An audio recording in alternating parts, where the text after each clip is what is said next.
Today, we've got a great 2-in-1 special where we have two guests for the price of one.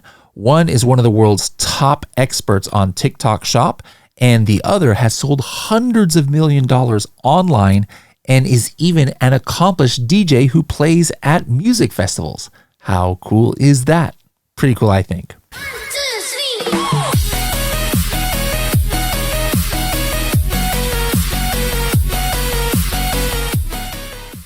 Hello, everybody, and welcome to another episode of the Serious Sellers Podcast by Helium 10.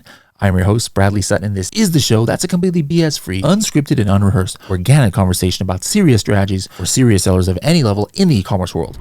And continuing in the videos that I recorded while I was in Dubai, I got to meet up with a couple friends who, one of them I've met in person in Pakistan before, and I had no idea who was going to be at this conference. I was like, wait a minute, is that Bilal over there?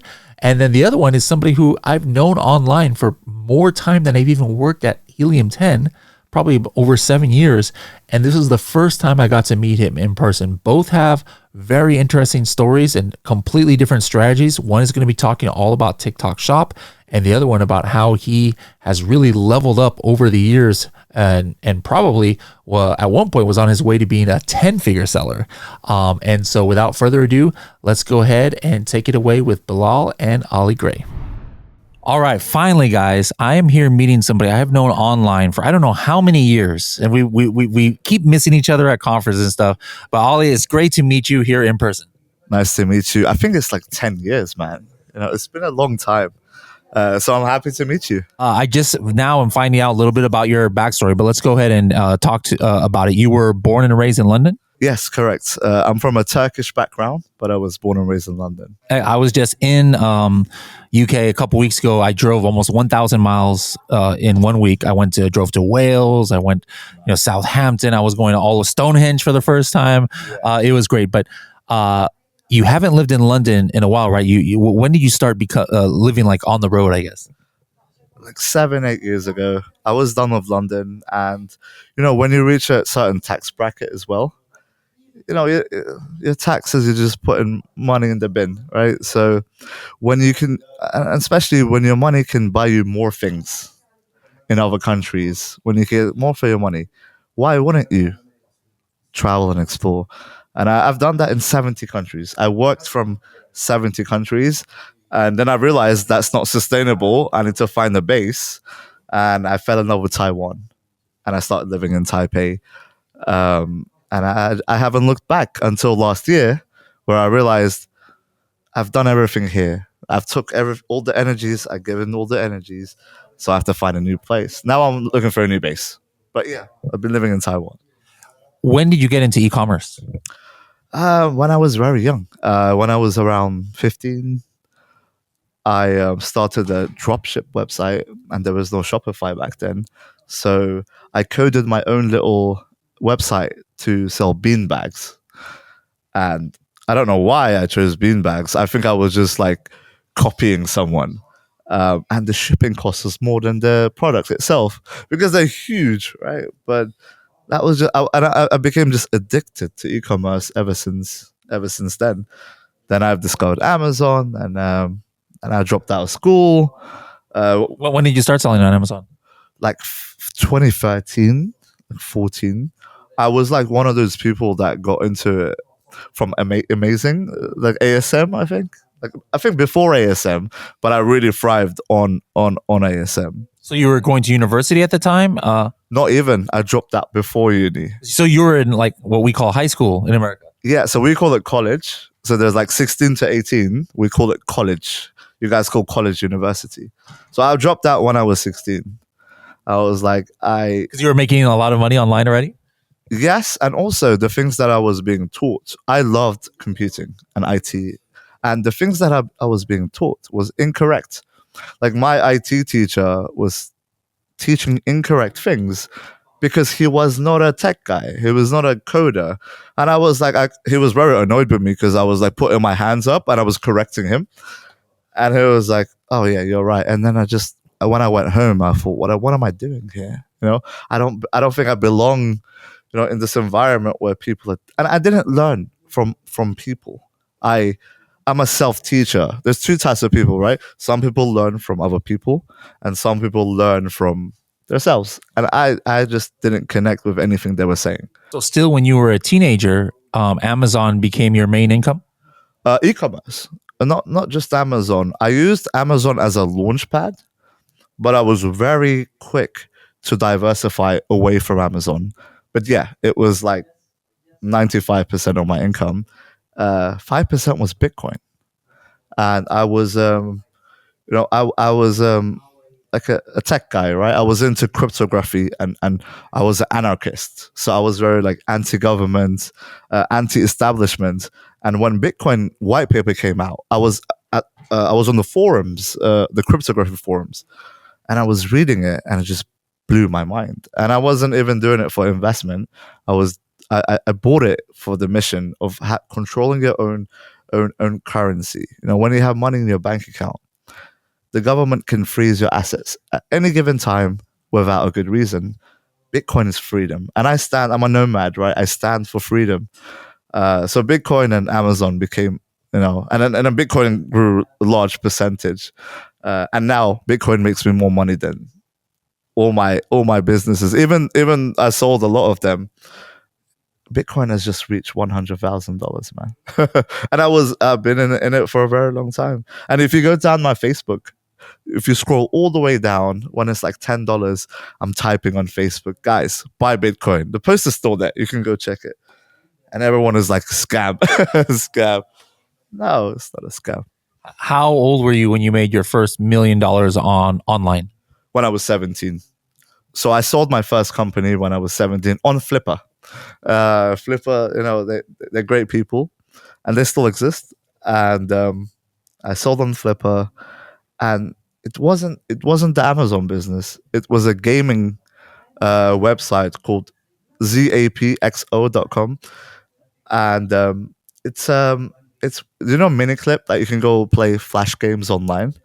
I was a very big gamer. I was addicted to World of Warcraft when I was young. So all the time I wasn't working, I was just gaming, and I started my own gaming website. And surprisingly, as into e-commerce as I am, my first million was from the gaming website. There was a network of them. I built like 15 of them, and I was doing SEO. But 17, and I lost half of it in the first 2 years investing in tech. And the other half, I was smart enough. But a 17-year-old doesn't know what to do with.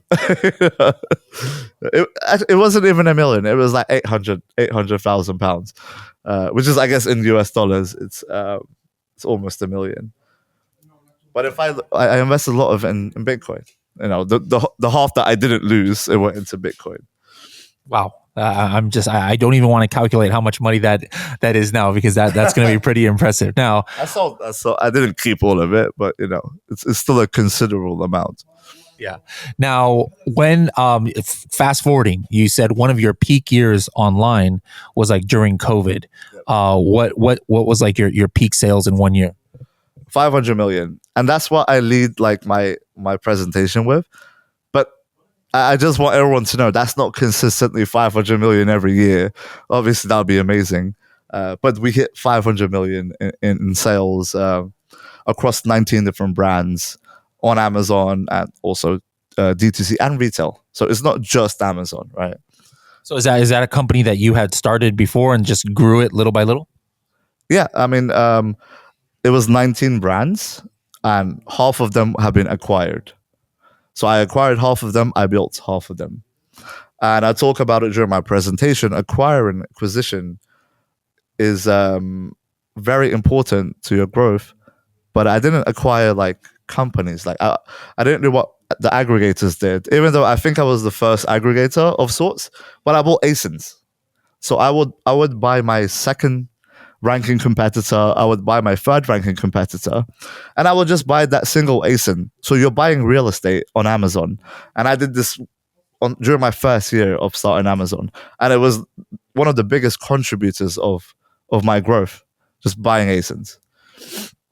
I don't buy houses, I buy ASINs. I love it. So then at that peak, how many full-time employees does it take to run a business with a GMV of 500 million? We had 200. people across 19 brands. And talking about employees, the most important thing I did was keeping, like, if I acquired a brand, I would keep the founder as I call them like mini CEOs.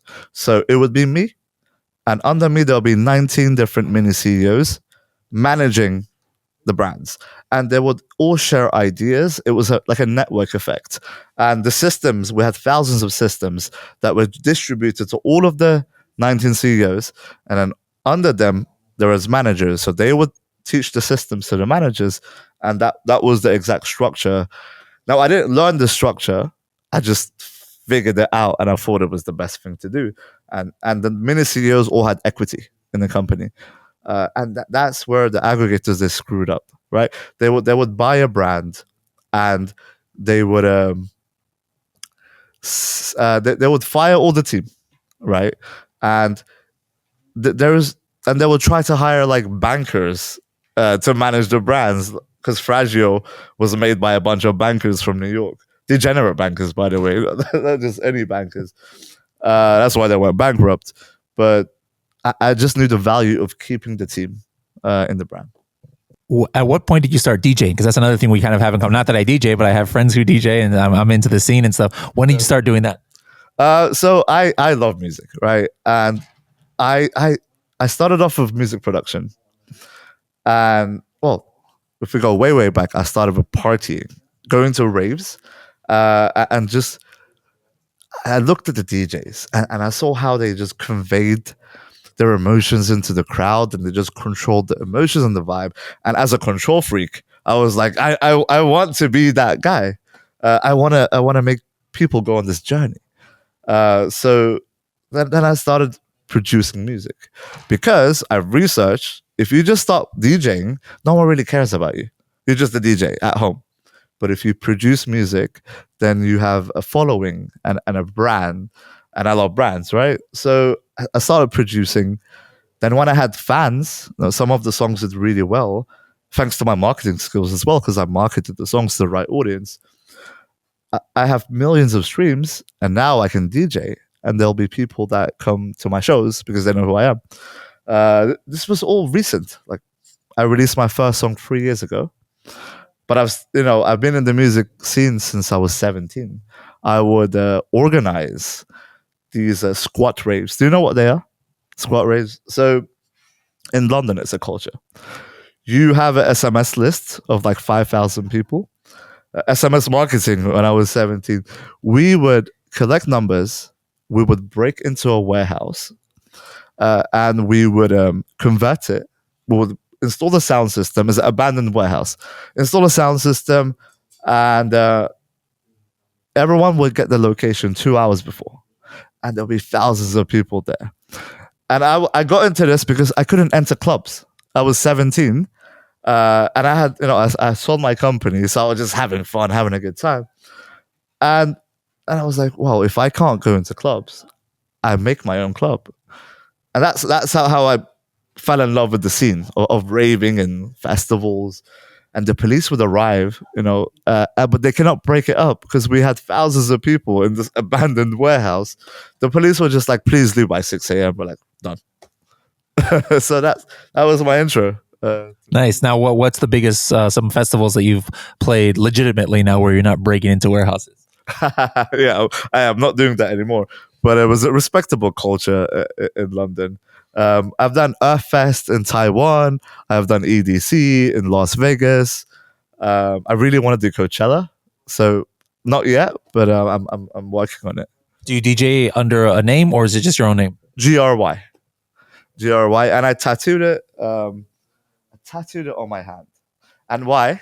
I'll tell you why. I was a workaholic, and one of the reasons why I became a DJ, from the other things that I've told you, is I needed a creative hobby, right? I was working 16, 17 hours a day, but and business is a creative process, don't get me wrong, but I just wanted to do something else. I wanted to be someone else sometimes. So I just created this alias, a nightlife alias, where I'm Ali Gray during the day, but when night arrives, I'm Gray. I'm GRY. And then I tattooed it on my hand because I wanted to remind myself there is more to life than just working all the time. So whenever I see my hand, like, make music. Music is your passion, your love. So focus more on music. Hence, I tattooed it, and also it looks cool, right? Love it, love it. All right, so now successful e-commerce entrepreneur, successful DJ. Now you spoke at this event. Unfortunately, I was recording podcast in here, so I couldn't hear. What were you talking about? What were you training on? So I was talking about the 20 most important hacks. I call them hacks, but they're not hacks, right? I say hacks because everyone is into hacks. But guys, there is no hacks in life. It's still a long process. So it was 20 strategies that resulted in me growing to 500 million in revenue. So the topic title was 20 hacks that led to 500 million revenue. It's catchy, right? I like it. I like it. Give me 4 of them. That will take a while, but I will give you my first one, which is acquiring ASINs, buying out your competitors, the number 2, number 3, number 4 spots. Number 2 is affiliates. 10% of our revenue came from affiliates after 12 months of launching on Amazon. Number 3 would be a community. Again, 5% of our revenue comes from our community. What do you mean by that? Building a Discord, a Reddit, a Facebook group, a WhatsApp group. So it's a collective community built around your brand, and people are excited to talk about it. And I didn't know how effective this community was. I just launched it because I just wanted to talk to my customers. I wasn't even thinking of making money from it. But when we started serving our customers, we asked them, how did you find out about this brand? And they said, oh, my friend told me about it. And we asked for the friend's name. Then this was attribution. So we're trying to attribute the friend. And they were in the Facebook group. They were in the Discord. Discord was a bit tough because they don't use their real names, but Facebook, they use their real names, right? And it resulted in 5% of our revenue and 5% of 500 million. It's a lot. So the power of community is huge. And, entrepreneurs are often lonely, So if you build a community, you can talk to your customers. You can belong. And the customers can belong to your brand, Another hack was, building patents. I think a lot of people don't understand the value of engineering your products. They like private label. I no longer like. We stopped doing private label at all because, well, your factory can just come into the market and just screw you over with the pricing. And you just it's a downhill if you're private label. So we just built so many patents, just make small changes to the products. Not only now it's unique, now you have a patent that you can finance from. There is a thing called patent financing. So if your patent belongs, to a product that does 20 million a year, you can get debt on that for very cheap using patent as collateral. And this is something no one is talking about or doing. So that's a great hack. But if you guys want to, get the whole presentation, you can email me and I'll send it to anyone who wants it. That's awesome. I think I might have to email you to get that presentation since I miss it. All right. How can people find you on the interwebs? Like either musically or just in general. LinkedIn. Like where are you active? You can put it in the comments. My Instagram. I don't use LinkedIn. I just don't like LinkedIn. Like, I don't like people waking up and posting their morning routine and pretending to be entrepreneurs. And then saying, if you want more information, say me in the comments. Yeah, literally, I hate that. So I'm like anti-social media, but I do have Instagram because I need it for music, right? So my Instagram is Sounds by GRY. Sounds by GRY. And you can put it in the comments. And I use Facebook too because my mom is on there, and that's how I talk to my mom. So Ali Gray, ALI space GRY on Facebook. You can add me on Facebook if you're old and you use it like me. And WhatsApp number, I'm not going to give it to you. All right. Well, it was great to finally meet you in person and look forward to hopefully seeing you at one of these conferences next year. Bradley, thank you so much for having me. All right. Next up, we've got a guest here, Bilal, who I actually met originally in Lahore, Pakistan. It was one of my first and second, I think, trips over there. And in those days, you were heavy into the Amazon world, but now you've kind of like migrated to be talking a lot about TikTok Shop, right? Yeah, that's right. It's nice to have you here. Thank you, Bradley. So why? What you told me that I think you were one of the first ones to start TikTok Shop when it was first launched in the UK, right? Yeah, I was among the top sellers and the first ones in the UK, and now we have expanded to US as well.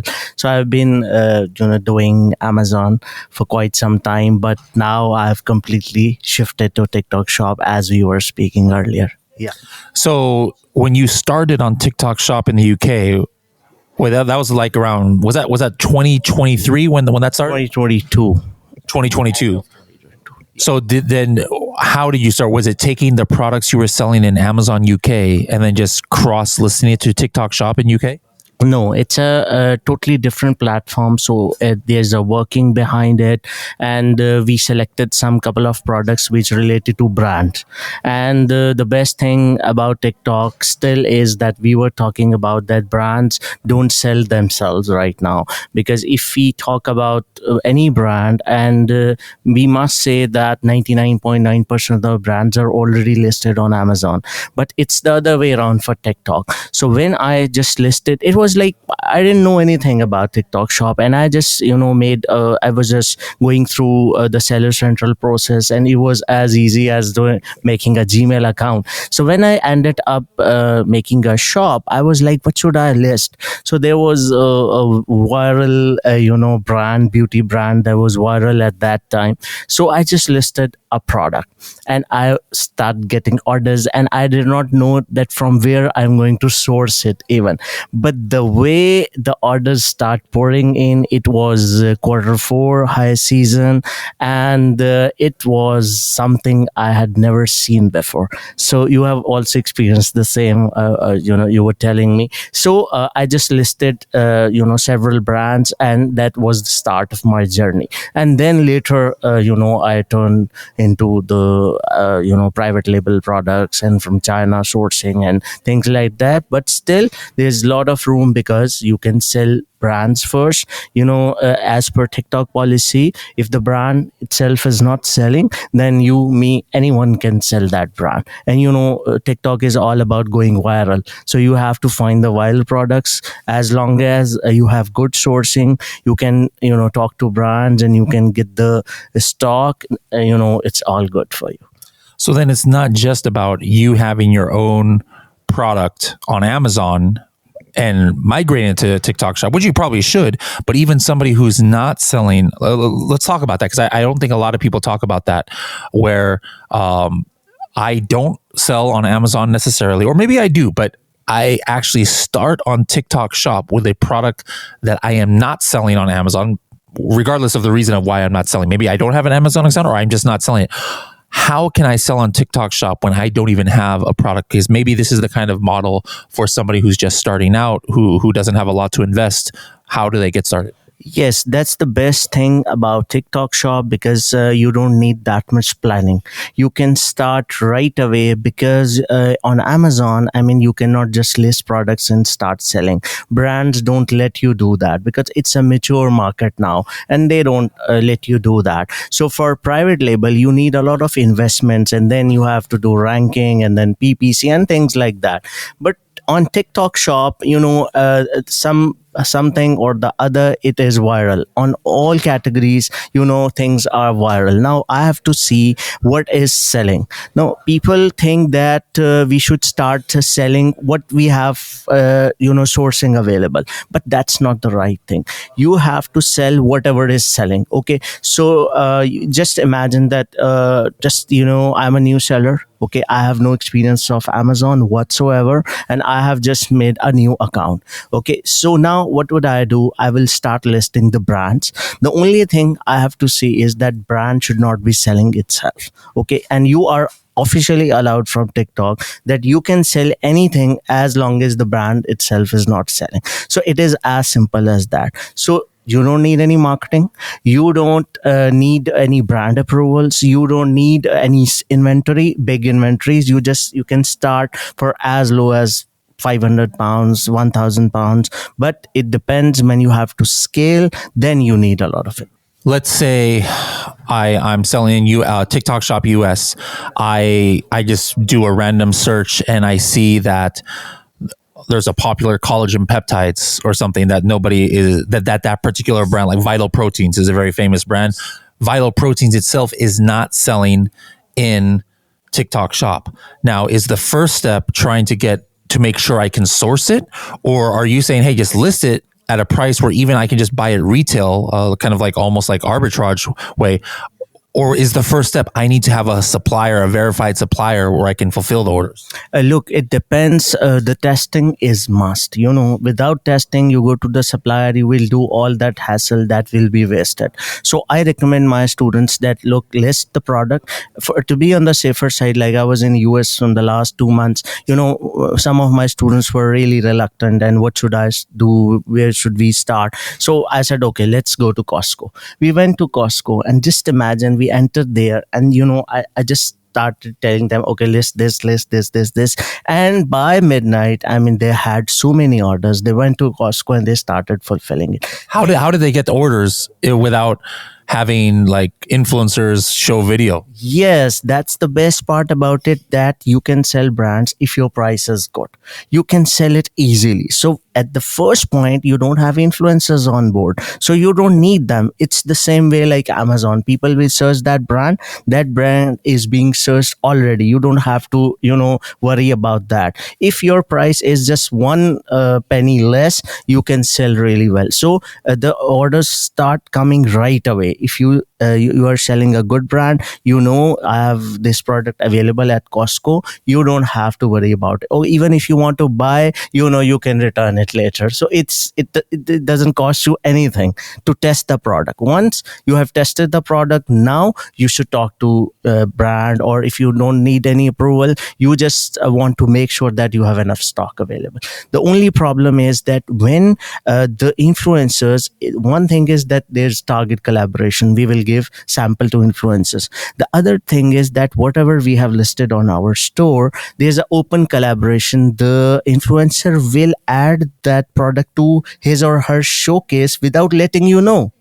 So if that video goes viral, you haven't given any sample, you have done anything. But if that video goes viral, the product, starts selling. So I was selling a product few months ago, and I was like, I started getting orders, from everywhere in the UK. I mean, from every part of the UK, they just started right away. So when I checked that product, 1700 influencers were selling that product without even asking me. They just go to your store and they just click one button, add to showcase, all products in their showcase, and they start selling. So at that time, it gets really difficult to fulfill those orders. Interesting. Now, to date, from between UK and US, how much sales have you generated on TikTok Shop?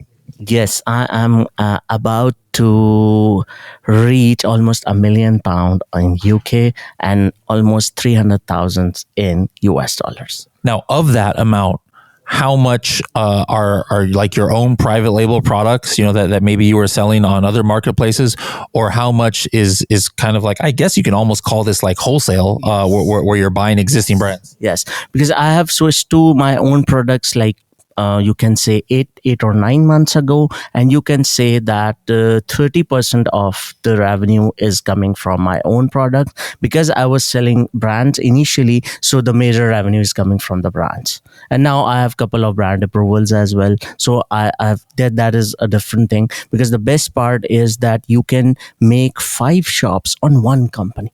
On one LLC, it is allowed by TikTok that you can make 5 different shops, different niches. They don't have to do anything with each other, separate shops under one business. So that's the best part. So you can make one for beauty, you can make one for pet supplies, one for home and kitchen. So you can do like, and the login is the same, or it's all separate logins? Just a different email. That's it. Yeah. All right, now going. I mean, this is actually a little bit fascinating to me because I want to rewind a little bit because I'm still trying to wrap my head around this fact that you can just sell even like Costco stuff. So obviously, you don't want to burn anybody's bridge here for exposing their product. But is there anybody or any product you can think of where you can walk through an example where, hey, somebody found this here, Costco, grocery store, online, whatever. They started selling it at this price. This is what was happening. Then they went to get a supplier. Like, can you walk me through a real scenario just so I can kind of wrap my head a little bit more around this? Just to give you an example, one of my students in Houston, we went to the Costco, and there was maybe that it's a Fairlife that protein shake. So it was like pack of 12. So he was like, sir, please, I don't understand what to list, and we just I just said him, okay, take this and list, and within next 1 hour he had so many sales. It's just that. What did he list? The whole 12 pack or like individual pack? Yes, 12 pack. How were people, I mean, people don't search TikTok for protein shakes, or do they? How were people finding his product? Yes, they are now, searching with keywords as well. That is the main thing, because the price they are getting on TikTok, not that on all products, but the price for the Chinese products or the generic products, the way the prices are so low that now people have started searching on TikTok shop. So that's the other part of this marketplace. And the main core thing is that, now I tell people that stop finding products, start finding videos. Just scroll, and any product which clicks you. You see, the problem is when we see that, okay, now we have an uncle, he has a toy, towel factory in Pakistan, I want to sell that. No, that's not the right thing. You have to search a good video. You have to search what is selling best. You talked about it, yesterday. So whatever is selling, we are going to source it, because sourcing is no big deal in 2024. You can just do it on Alibaba in just few clicks. So whatever is selling, we should start selling. And the main thing I would love to communicate is that the trend starts from US. Whenever I'm selling in UK, I exactly know that now, look, this product is being viral in US. Exactly after 4 or 5 months is going to be viral in UK. Then this viral thing will go to the Europe, and then after 3-4 months it will come to Middle East, and then Pakistan and the subcontinent. So if I have to sell in UK, I check Amazon bestsellers in the US, not UK, and I exactly know that, okay, if I'm prepared for this, it is going to come. So you have to forecast, and that's the next level. But the thing you were asking, that from where we should start, just make a shop, start your listing, test the product, and then source inventory in bulk. And then in US, UK, we have now warehousing available, that is FBT, fulfillment by TikTok. They give you the same express tag before 10 p.m. 10 p.m. is cutoff time. If you have order before that, it will be shipped very next day, same like FBA. Going back to your Costco example of the 12 pack of protein, let's say the 12 pack of protein shakes is $20 at Costco. What do I list it for on TikTok shop? Yeah, then you have to search. The best thing is when you open TikTok shop, there's a search bar and there's a camera button right there on TikTok shop app. You just click that and you just take picture. You are in Costco, you just take that picture. All listings will come in front of you, and you will get to know that how much it is selling for. You can. So you're saying that other people could be already selling that 12 selling. Yes, they are actually selling, and you can see, okay, look, 10 sellers are selling it for $22.99. One is selling for $24.99. You just have to be on the lower side because it's a brand. Once the best thing is that you keep the prices lower in the beginning, and then let's suppose you have sold 1,000 units. Okay, now you increase your price like $2. Okay, now the buyer doesn't know that you have been selling it for $20. Now your price is, let's suppose, $22.99. So the buyer thinks that you have sold all 1,000 units in $22.99, and because on TikTok all data is visible, it's so accurate that if you open app and you open my store and you see that I have sold 10,000 units, the moment I've experienced it actually myself. The moment I have got one more order in my store, you will see 10,001. So, but then if I was offering her at $20, am I in this initial thing? Am I trying to make a profit, or I'm just trying to test the market? So, do I have to, like, for example, Helium 10? We actually now have a TikTok Shop profitability calculator in our Chrome extension. So you go to an Amazon listing and you hit TikTok Shop, it'll show the fulfill or the fees and the 8% or whatever is the commission. And it allows you to put whatever. Do I need to use that to make sure I'm profitable, or the first initial orders of this protein shake? It's not about making profit. It's just about testing the market. Yeah, it should be about testing the market. I tell my students that don't go for profit now, but at times you are just surprised that the way you are getting margins, you can get very good profit as well. Okay, so I'm building. No, I do protein shakes. I do all these things. I maybe have 100, 200, whatever, 300 orders. Now, maybe I'm just breaking even because I'm just trying to hit those metrics. But now, what is my first step to actually trying to make profit now on TikTok Shop once I've built up my store and now I have experience? Okay, yeah. Now we have two options. Okay, let's suppose that you have started selling that Fair Life protein. Okay, now you have sold 5,000 units. Let's suppose. Okay, now you can confidently go to the brand and you can tell them your figures. Look, we have sold 5,000 units. This is our shop. Why don't you sell? Maybe they are not interested, but for TikTok, they will not take a moment to tell you that, okay, you can list. And that is the moment when you can do the brand authorization, and then the other sellers are gone.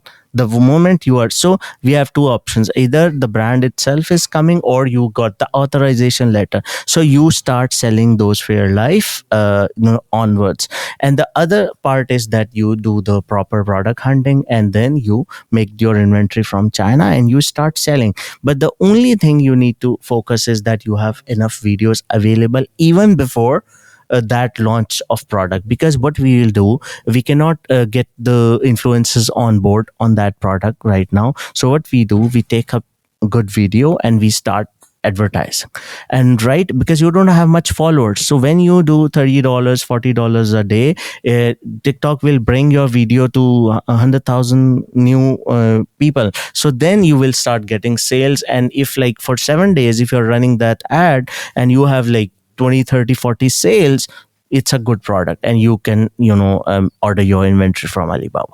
So that's how it is. How much should I? Is that advertising only in the beginning, or is on Amazon? Obviously, PPC never ends. You're always advertising.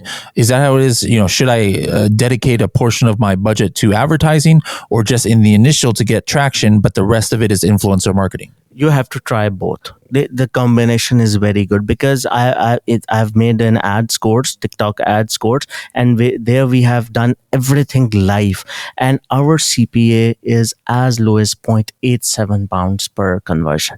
So this is really good, because if I go to influencer, I have to give them maybe 10%, 20%. So you have to see, it depends from product to product. At times, advertisement is the best thing because it's very quick. You don't have to give any sample, then make videos, then you don't have any idea it goes viral or not. So if you are paying TikTok, their algorithm is so good, it's very advanced, and it takes like 6, 7, 8 days to optimize and find the right audience, because you don't have to do anything, just run ads, everything broad, don't select anything, no audience, nothing, and it will bring you the sales very next day. But then you have to see what is your conversion price. If the conversion is going low by each passing day, it's a good product and you must continue.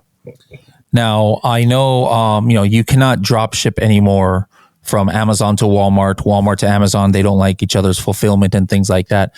Can you drop ship from Amazon and Walmart retail, like online arbitrage, to TikTok Shop? No, not now. I think it was okay till April this year, and they were even accepting the tracking. You just send directly to the customer and you just put tracking and it gets updated. But now, because since TikTok has grown, and now they don't accept it, so you have to bring from, and we do it. We bring that from Amazon Prime. We buy the products. We get that inventory into our warehouse, and then we ship it to the customer. because otherwise we need a valid tracking.